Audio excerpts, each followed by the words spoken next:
Mike Zimmer out in Minnesota, along with Rick Spielman, the GM. I don't think that Zimmer was surprising. Like, I think it has sort of been building up for quite some time. Spielman a little shocking though, right? Yeah. I've kind of adopted the Vikings as my second team this season. Everybody go listen to the All Things Covered podcast. Right. And I feel very in tune with that fan base. And it was inevitable. Mike Zimmer, taking pictures after the game yesterday, which isn't a Mike Zimmer thing to do, sitting on the sideline, soaking it in after that win at US Bank Stadium over the Bears. So that one seemed inevitable. Yeah. I think appreciated by that Vikings fan base. But once you get to 8 years and only 3 playoff appearances, obviously, They won the division twice. He went 72, 56, and 1. So he won 56% of his games. I mean, I guess I get it. He never won. His worst season was 2020 when they went 7-9. Went 8-9 this year. He's a 65-year-old grumpster who is great at coaching defense. And I think Rick Spielman's actually done a pretty good job at acquiring talent, but I do believe it was, if you're going to fire Zimmer, it's best to pull the plug on Spielman too, because the personnel had sort of struggled. Like, the defensive personnel hadn't kept up with the lofty standards that they'd established from like 2017. Yeah. And they had massive injuries. Their best defensive player, Daniil Hunter, went out early this year, missed all of 2020. Anthony Barr, Eric Kendricks have been in and out of the lineup. So they have dealt with injuries, but you're right. And for me, I kind of compare Zimmer in a sense without the same level of success as Andy Reid. But if you're somewhere for that period of time, and Andy Reid was 14 years, but he got to multiple NFC championship games and a Super Bowl, you're just at that point in this day and age where 8 years is enough of a sample size where you're not getting more of a chance if you at least don't make a Super Bowl appearance. Kind of got close in 2017. Another team thwarted their opportunity there. But God, I forgot about that. They slaughtered them in Philly that year too. 38-7. Is that the NFC title game? Yeah. It was a pick six, like, to start the game, and just a blowout ensued. Patrick Robinson. That was post Minneapolis Miracle. So, Vikings are in this high. People think they may be the team of destiny going up against Nick Foles that year. And that's the farthest that Mike Zimmer ever got in the playoffs. Way to actually tie it back to the Vikings in a I thought you were about to do a 2017 oral history of the. No, I was just Eagles. Bringing up that was the best team they had with Case Keenum, and the fact that they bring in this high paid quarterback, what was it, $84 million guaranteed for Kirk Cousins, and have not made the playoffs in the past 2 seasons. I'm not shocked at all by the Zimmer news. I'm not shocked by it. I mean, look, this happens all the time. I think for Vikings fans, their take is sort of that they're not happy being above average, and that's okay. Like, they want to be great. As an NC State fan who catches crap from the national media, they're like, "Oh, like, what do you expect? What do you expect? You just win 8 games, should be happy with it." Listen, no, like, nobody has to be happy with being above average. Like, you can want your team to be great and to win titles. Like, that's okay. And I don't think I like Mike Zimmer as a head coach a lot. I think he's a good coach.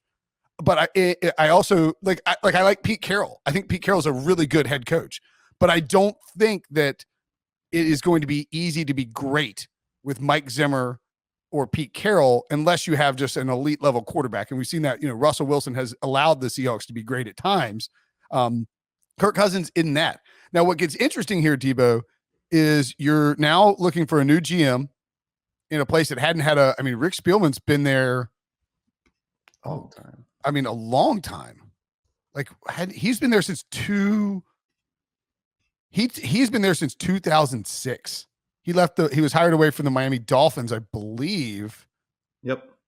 And he came into the Vikings as his official title. He wasn't the GM until 2012.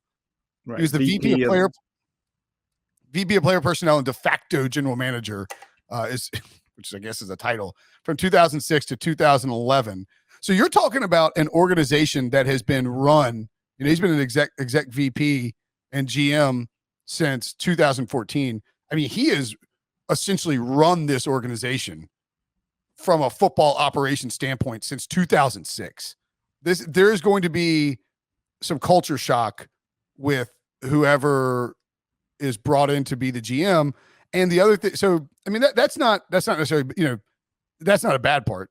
You're at least coming into a place that has, in theory, some stability built into it because one person has been running it for that long. But you're also, the issue for me with the Vikings GM job and the coach job is that Kirk Cousins is essentially is on a 1-year deal. So what does ownership want to do with Kirk Cousins? Are they over it, or do they want a GM and a coach who are willing to build around Kirk Cousins?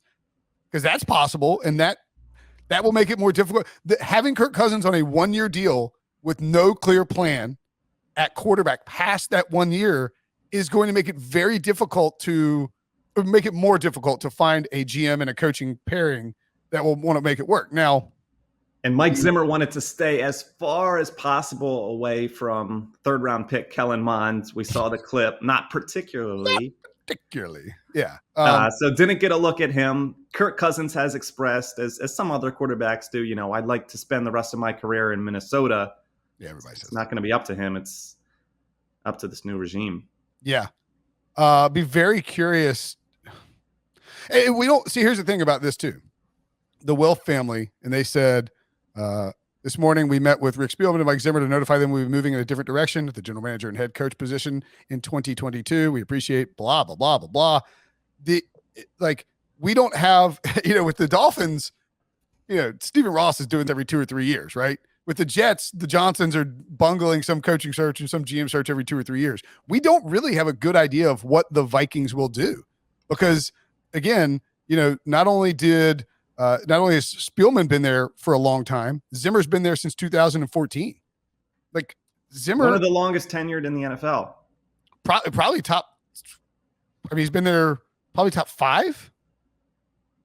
No, Belichick, Peyton, Tomlin, Reed. I mean, Reed's been there since 2014 as well. Yeah, he was in the same class as Andy Reid, right? Was the longest tenured coach not to reach a Super Bowl. That's a stat that's thrown around often. Oh. All right, so the guy who slides into his spot as the longest tenured head coach. So here's the big. It's going to be more recent than we think. It is. It's much more recent than you think. It's Belichick, Peyton, Tomlin, Harbaugh, Pete Carroll, Andy Reid are the guys who are, the Super Bowl winning head coaches who are locked into those things. The next guy, is it it's not Frank Reich. It's that's close. 1 year off. It's actually 3 guys. McDermott, McVay, and Shanahan from 2017. So there's no coach remaining from 14, 15, 16 who were hired in those stretches, including your boy Doug. Yeah, I mean, Cliff Kingsbury's like the 10th longest tenured head coach. Zach Taylor. God, this business is nuts. And the Vikings, like you said, did have some stability. Just 3 coaches in the Wilf era since 2005. 2 of them were off the Andy Reid coaching tree with Brad Childress and Leslie Frazier. 1 offense, 1 defense there. Went from Frazier to Zimmer, both defensive-minded guys. Is that something you think a trend that continues here, knowing that Spielman also out? Well, and again, this, you look at how the Vikings handled the last coaching search. Spielman, I guess Spielman would have hired Leslie Frazier too. Yes. I mean, God, man, what a 2006 to 2021 is quite a run as an NFL GM. Like it sucks Rick Spielman's gone.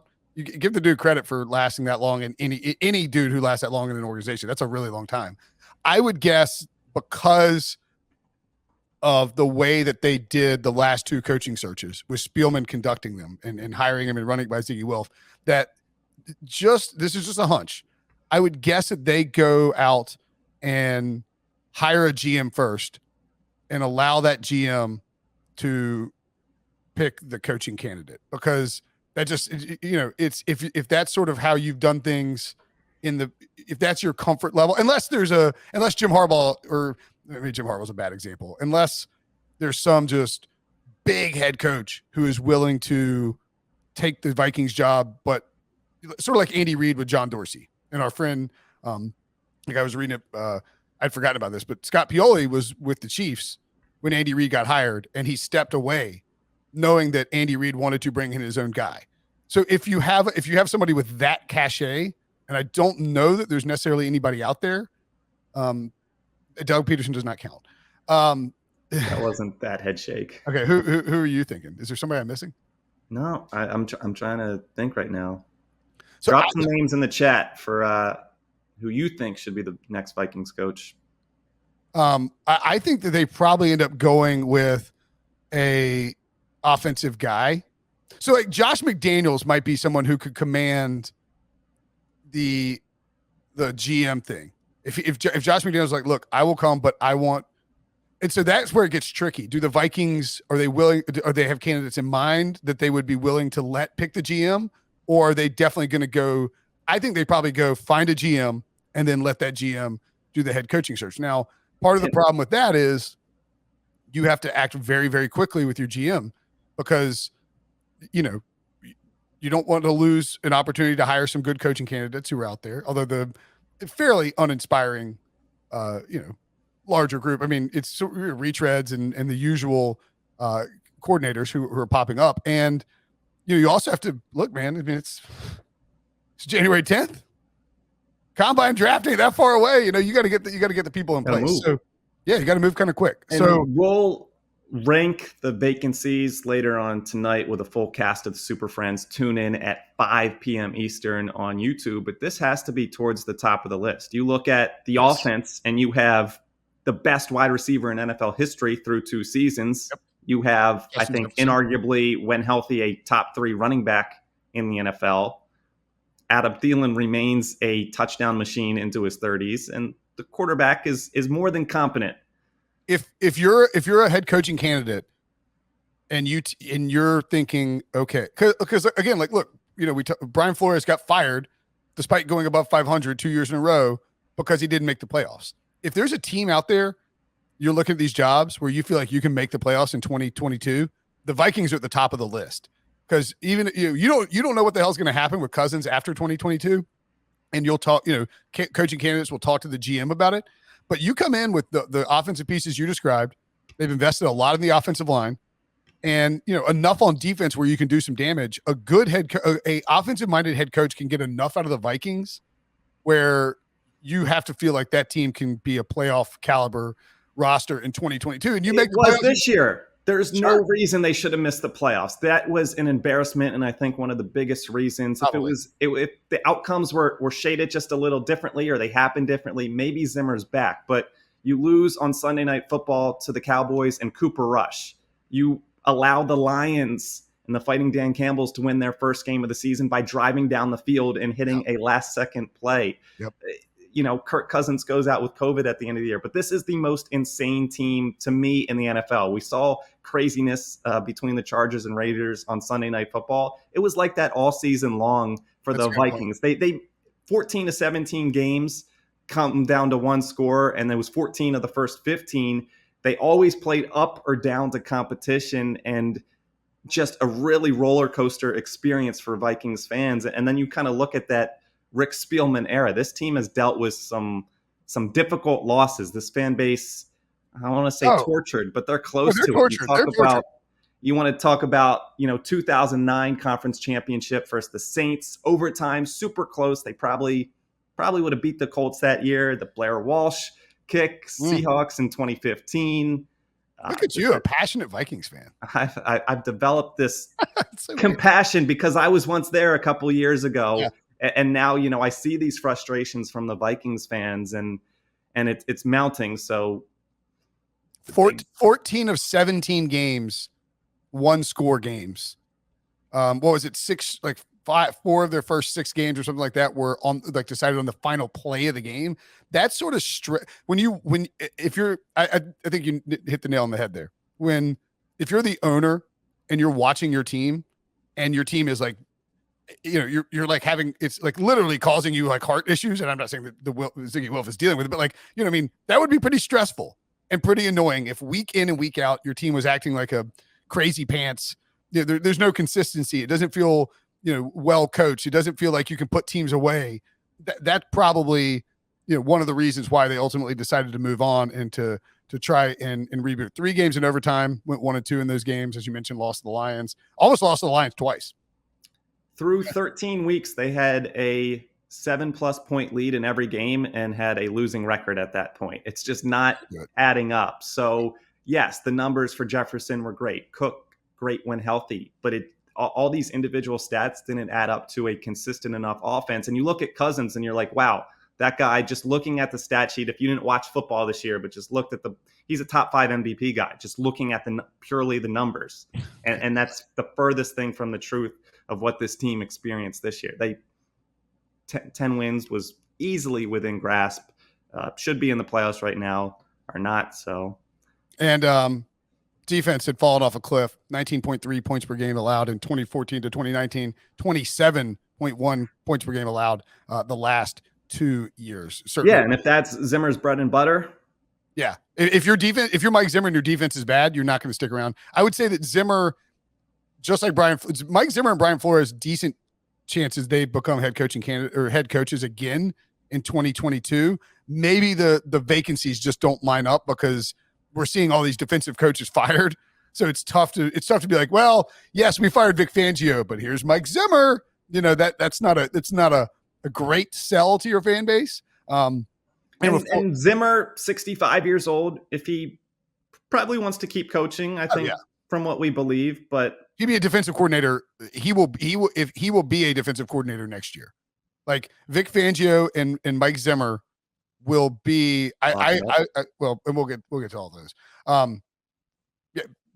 Mike Zimmer will be either a head coach or a defensive coordinator in the NFL in 2022, unless he just wants to take a year off to hang with his Instagram model girlfriend that Ryan Wilson is oddly. Ryan Wilson is now following on Instagram. Confirmed. Oh, you confirmed it? Woo-hoo-hoo! Spicy little news nugget on Monday morning.